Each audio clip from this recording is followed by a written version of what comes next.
In Lyon, France, in the winter of 1993, a retired school teacher named Marguerite made the same soup every Tuesday. She had been widowed the year before. Her kitchen was small. Her pension was smaller. But every Tuesday, that pot simmered on the stove, and the whole building smelled like something ancient and good. That soup appears on this list. Stay until the end to find out which one it was. And if you are someone who cooks for one, subscribe right now. This channel was made for you. Number 15, the soldier's pottage. In northern France, in the 1300s, armies traveled on foot for months. They carried no refrigeration, no spices worth mentioning, and very little dignity.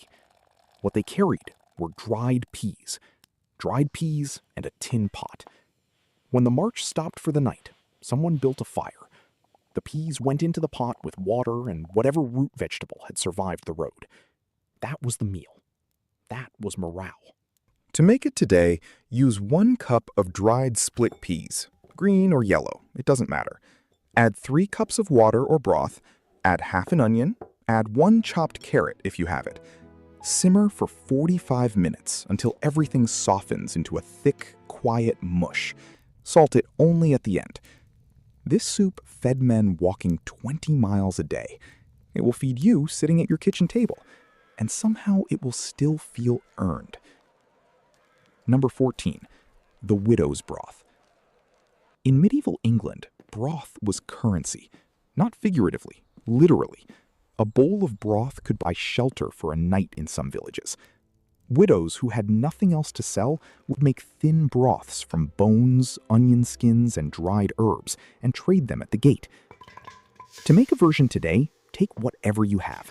A chicken carcass from last night, a Parmesan rind saved in the freezer, 2 cloves of garlic, an onion cut in half and charred directly on the burner.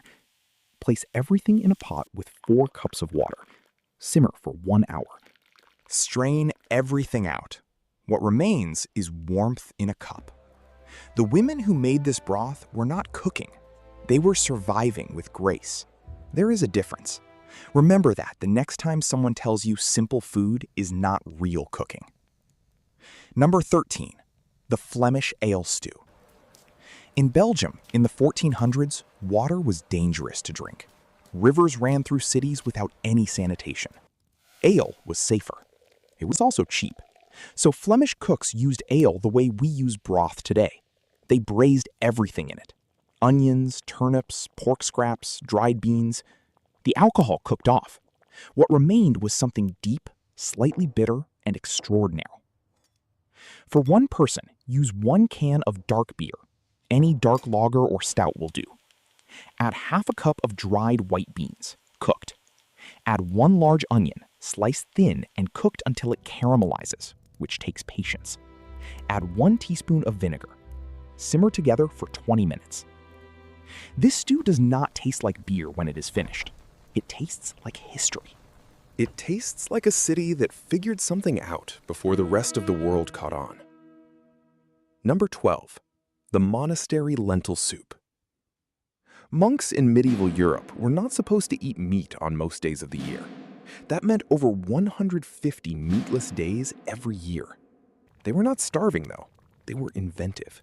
Monastery kitchens across France, Italy, and Germany developed lentil soup so complex and deeply flavored that visiting nobles would request the recipe. Their secret was thyme and aromatics, not expensive ingredients, thyme. For 1 serving, use half a cup of dried green lentils. Add 3 cups of water, add 1 bay leaf, add half a teaspoon of cumin, add 2 cloves of garlic. Simmer for 35 minutes. At the very end, add a splash of red wine vinegar and a tablespoon of olive oil. The monks made do. They made do so well that their cooking outlasted their monasteries. That is a kind of immortality most people never consider. Here is what nobody says out loud. There is a particular silence that comes with eating alone. Not the silence of peace, the silence of absence. The chair across the table that used to be occupied. The second bowl you no longer have to wash. Cooking, for one, is one of the most quietly difficult things a person can do. Not because the food is hard to make, because the making of food has always been an act of love pointed at someone else. And when there is no one else, that love has to turn inward. That is not a small thing. That is enormous. These soups and stews were not designed by chefs. They were designed by people who had very little and still decided to make something warm. If you are making something warm tonight, even for just yourself, that matters. That counts. Do not let anyone tell you otherwise. Number 11. The Viking barley pottage. In Scandinavia, in the 900s, barley was life, not a figure of speech. Barley grew where almost nothing else would. It survived frost, it survived poor soil. An entire civilization was built around its reliability. When Norse households sat down to eat in the long winter months, barley pottage was on the table almost every night. For one, use 1/3 cup of pearl barley. Add 3 cups of water or broth. Add 1/2 cup of diced turnip or parsnip. Add a pinch of dried thyme. Simmer for 40 minutes, stirring occasionally. The barley releases starch. The soup thickens. It becomes something you can lean into. The people who ate this survived winters that would end most modern camping trips in the first 3 days. There is quiet strength in this bowl. You can borrow some of it. Number 10. The Persian-influenced spiced bean soup. Medieval trade routes did not stop at Europe. The spice trade carried flavors from Persia into the kitchens of southern Europe and North Africa. In the 12th and 13th centuries, cookbooks from Al-Andalus, the Islamic territory in southern Spain, described bean soups scented with cinnamon, coriander, and dried ginger. These soups reached ordinary people through traveling merchants and port cities. For one serving, use 1 cup of cooked chickpeas or white beans. Add 2 cups of broth or water. Add a 1/4 teaspoon of cinnamon. Add a 1/4 teaspoon of ground coriander. Add a pinch of turmeric. Add 1 small tomato, chopped if you have it. Simmer for 15 minutes. Finish with a squeeze of lemon. This soup crossed deserts and oceans and centuries to reach your stove. Something that well-traveled deserves a quiet moment of respect before you eat it. Number 9. The English peas pudding. In England, for hundreds of years, the phrase peas porridge was not a nursery rhyme. It was a description of daily life. Yellow split peas were cooked until they collapsed into something between a soup and a pudding. Dense, filling. Cheap. It was made in large batches. It was stored in the cold. It was eaten for days. There is a phrase from that era. Peas porridge hot, peas porridge cold. Peas porridge in the pot, 9 days old. That rhyme is real. It described how long it lasted. It was a feature, not a problem. For one, use 1/2 cup of yellow split peas. Add 2 cups of water. Add a pinch of salt and a pinch of pepper. Simmer for 40 minutes. Mash it loosely. Eat it hot. Or eat it the next day cold, spread on bread like a dip. 9 days old sounds alarming now. In medieval England, it sounded like planning ahead. Number 8. The French onion potage. Paris in the 1700s was full of workers who started their days before sunrise. Market porters, butchers, bakers. They needed something hot and inexpensive before the city woke up. Vendors near Les Halles, the great central market, sold onion soup for almost nothing. It was not elegant. It was sustenance. Long before the gratiné version, with cheese and bread, became famous, there was simply this: onions, water, fat, salt. For one, slice 2 large onions very thin. Cook them in a teaspoon of butter or oil for 30 minutes on low heat. Patience is the ingredient. They will turn gold, then amber, then something that smells like caramelized earth. Add 2 cups of water or broth. Simmer 10 minutes. Salt generously. The workers who drank this from bowls before dawn were not thinking about culinary heritage. They were thinking about getting through the morning. Sometimes that is all soup needs to do. Number 7. the Moroccan-influenced harira. In medieval North Africa and southern Spain, harira was the soup that broke the fast, not just during Ramadan, during any period of scarcity or spiritual observance. It was built to restore. Lentils, chickpeas, tomatoes when available, coriander, celery, a whisper of saffron. This soup is over 1,000 years old. It is still eaten in Morocco every single day. That is not nostalgia. That is proof. For one, use a 1/4 cup of red lentils. Add 1/2 cup of cooked chickpeas. Add 1 medium tomato, chopped. Add 2 cups of water. Add 1/2 teaspoon of ground ginger. Add a handful of chopped cilantro or parsley. Add a squeeze of lemon at the end. Simmer for 25 minutes. When Marguerite, the schoolteacher in Lyon, made her soup every Tuesday after her husband died, this was the one. She had learned it from a neighbor who had moved from Casablanca. She called it her Tuesday Restoration. She made it for 20 more years. Number 6. The Italian ribollita. In Tuscany, in the medieval period, peasants made a vegetable and bread soup at the start of the week. Leftover bread, cannellini beans, kale, or whatever leafy green survived the season. The word ribollita means reboiled, because the soup was made on Monday and then literally reboiled on Tuesday, Wednesday, and Thursday. Each day it thickened. Each day it became more intensely flavored. For one, use 1/2 cup of cooked white beans. Add 1 cup of chopped dark greens, kale or cabbage or chard. Add 1 slice of stale bread, torn into pieces. Add 1 clove of garlic, minced. Add 2 cups of broth or water. Simmer 15 minutes. The bread dissolves. The soup becomes almost a porridge. Reboiled on day 2, it is better. On day 3, it is extraordinary. The Tuscans did not invent this by accident. They invented it by necessity. Then they refused to let it go. Here is what nobody says out loud. Cooking a whole pot of something when you live alone requires a particular kind of faith. Faith that you will want to eat it again tomorrow. Faith that the leftovers will not become a quiet source of sadness in the refrigerator. There is a strange grief in opening a container of food you made when you were lonelier than you realized. But these soups were designed to be reheated. They were designed to last through the week.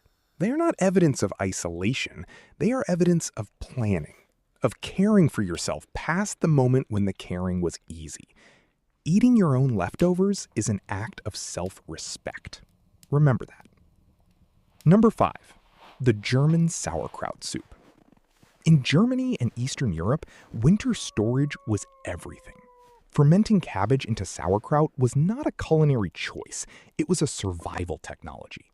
The acidity of fermented cabbage preserved it for months without refrigeration, and the liquid it produced, sour, tangy, full of probiotic life, became a base for soups that kept entire villages alive through February. For one, use 1/3 cup of sauerkraut. Do not rinse it. The brine is the flavor. Add 1/2 cup of diced potato. Add 2 cups of water. Add 1/2 teaspoon of caraway seed if you have it. Simmer 25 minutes. Eat with dark bread. This soup tastes like preserved winter. It tastes like the specific intelligence of people who figured out how to keep eating when the ground was frozen solid. That intelligence deserves a seat at any table. Number 4. The Scottish cockaliki. In Scotland, in the 1500s, this soup appeared in written records as a dish served at royal banquets. But its origins are older and humbler than that. Leeks and whatever bird was available. A tough old rooster that had stopped laying, meaning laying eggs, was ideal. It took hours to become tender. Those hours filled the house with warmth. For a modern single-serving version, use 1 chicken thigh. Add 2 cups of water or broth. Add 2 leeks, sliced into rounds. Add a small handful of rice or barley. Simmer for 40 minutes until the chicken falls from the bone. Shred the meat back into the broth. Traditionally, prunes were added. This sounds strange. It is not. The sweetness against the savory leek broth is exactly right. Add 3 prunes in the last 10 minutes and trust the Scots. They have had centuries to work this out. Number 3. The French soupe au pistou. In Provence, in the south of France, summer meant a soup built entirely from what the garden offered. Zucchini, green beans, white beans, tomatoes, pasta, basil. What made it extraordinary was the pistou stirred in at the end. Not quite pesto, no pine nuts, just basil, garlic, and olive oil pounded together in a mortar until it became a paste that turns the broth bright green and fragrant. This soup has been made in Provence for at least 600 years, probably longer. The peasants of the Var region made it to use everything before it spoiled. Nothing was wasted. The garden gave and the pot received. For one, use whatever vegetables you have. 2 cups of water or broth, a small handful of small pasta, 1 can of white beans. At the very end, blend a handful of fresh basil with 1 clove of garlic and a tablespoon of olive oil. Stir it in just before you eat. The color it turns the soup is worth making it for that alone. Number 2. The Portuguese caldo verde. In the Minho region of northern Portugal, there is a soup so fundamental to daily life that it is served at weddings, funerals, and every ordinary Tuesday in between. Caldo verde means green broth. It is built from 4 things: potato, kale, olive oil, and if there is any, a slice of choriuco sausage.